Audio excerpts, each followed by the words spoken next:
We're in search of a song, and today our search has led us to Scott Nix. How you doing, Scott? I'm well. Thank you for having me. All right, we're at Scott's house. This is where the magic happens. All right. How'd you get interested in music?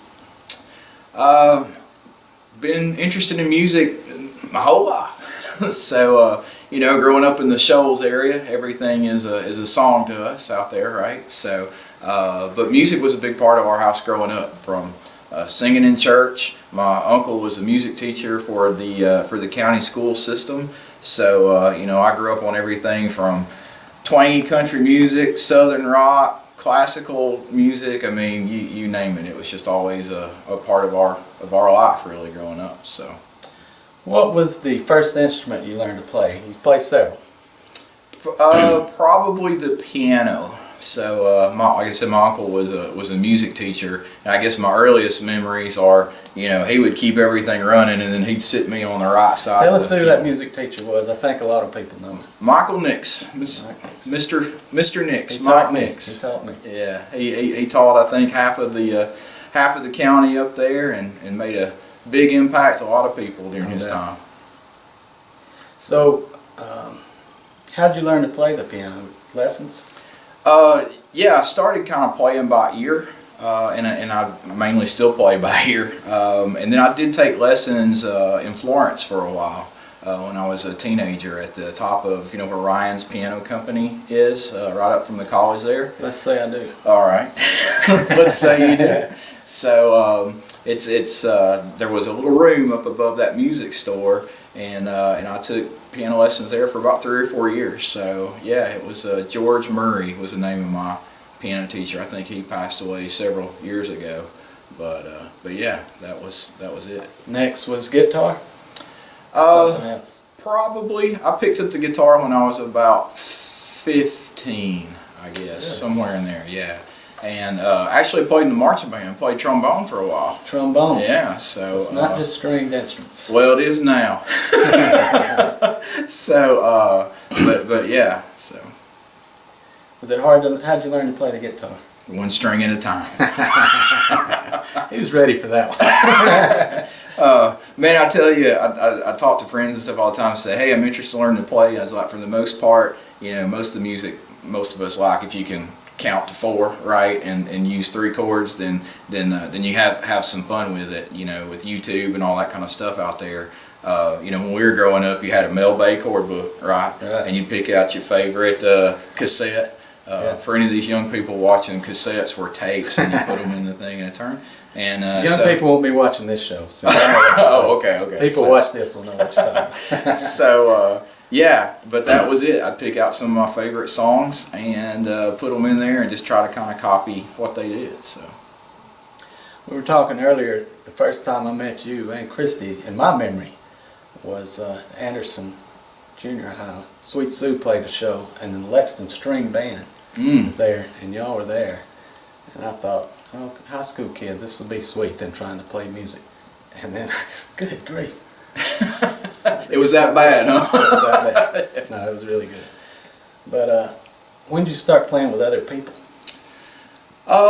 Probably, I guess, college. Met some friends in college that got introduced to some folks up in Loretta, and played with them a little while. And then Christy and I played with the band out of Lawrenceburg for a while. And I think most of getting to play with other people, where we grew up, everybody's sitting on a tailgate, playing around a campfire, doing something, So yeah. I think that's kind of what makes music fun and special. It's just, connecting with people, doing that, having a good time. Yeah. So you learned to play music, and then, it's the big question. You started writing songs. When did you start?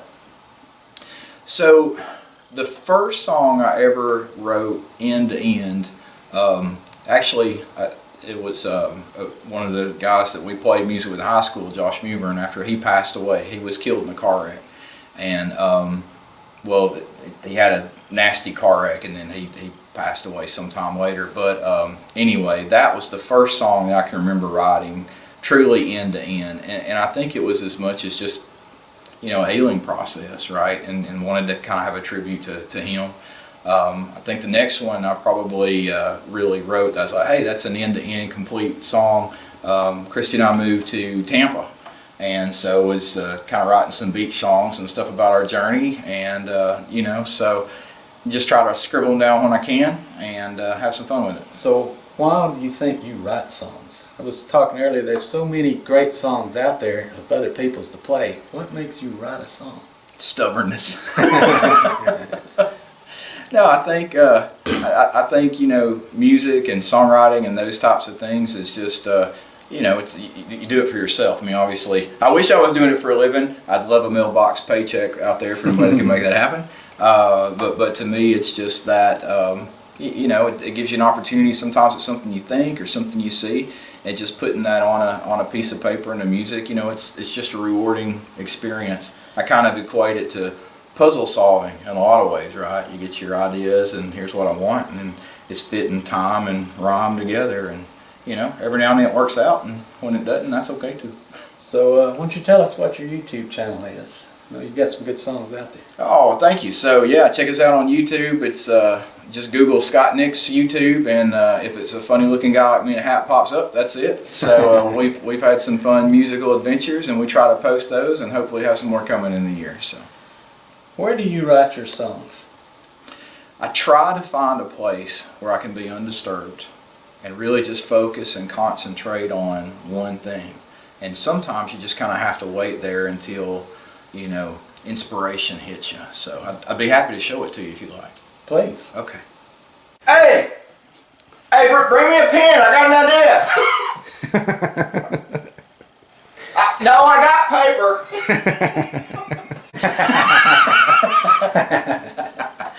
Alright, what song are you going to play for us today? So what I'd like to play for you today is some songs, you know, you write because it's kind of funny, and some songs I've written that are candidly kind of inappropriate, and some are hopefully a little motivational. This one is one that's kind of personal. So, you know, growing up out there in Lauderdale County, my dad worked at the paper mill. Now it's not there anymore; they tore it down, right? But he worked at the paper mill for 30 years. And when we play this song out, I always try to play it and dedicate it to Mom and Dad. But the background of the story, if you've ever been around a paper mill, I know you grew up out there. So it smells really good, right? You know, it smells like a skunk wearing sweat socks in the middle of summertime. So anyway, but Dad, so he'd come home and just smell like that paper mill, and you know, just worked himself to death for us. And you know, you get a good whiff, you go, whew, and he'd go, smells like money, son. And so I used that as the hook in the song, and kind of did that as a tribute to him. So the song's called Down at the Mill, and I'd love to share it with you. Let's hear it.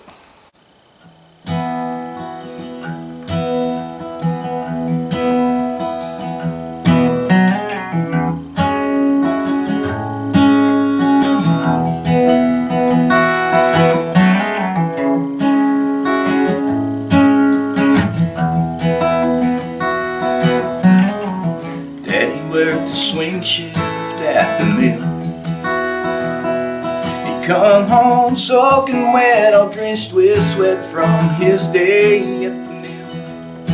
The smell was in his clothes, I'd hold my nose when he came home from the mill. But he just laughed, and I can hear him still. He said, it smells like money, son, don't you knock it, 'cause it puts food on the table, it's gonna help you go to college. It's taking more from your old man than it will ever give. But that's just life, and down at the mill,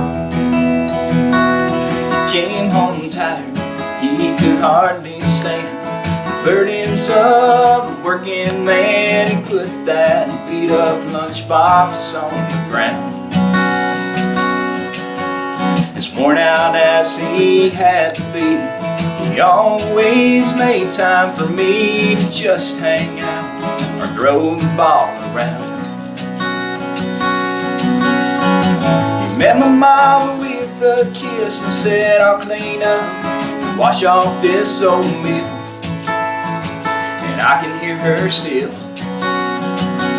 She said, it smells like money, hon, don't you knock it. 'Cause it puts food on the table. It's gonna put our boys through college.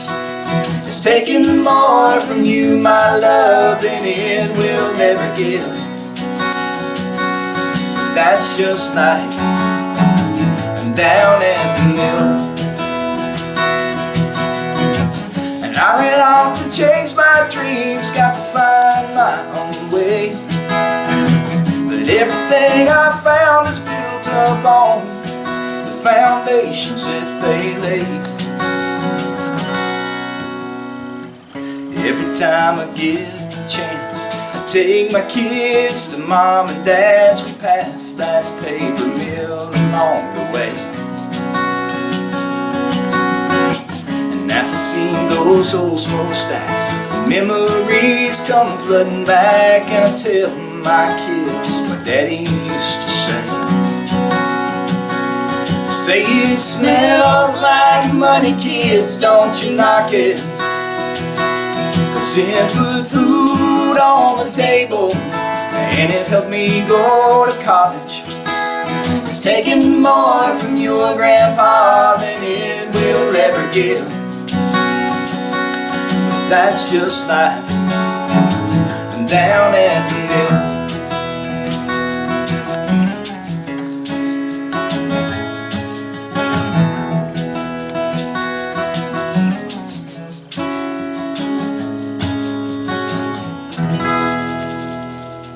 For Papa. Scott, you've been on the Comer Subdivision Good Time Hour before, and that was a hit, so appreciate you being on this. Oh man, always a great time. Appreciate your friendship. Thanks for having me, brother. All right. Great time. Join us next time on the Songwriter Series.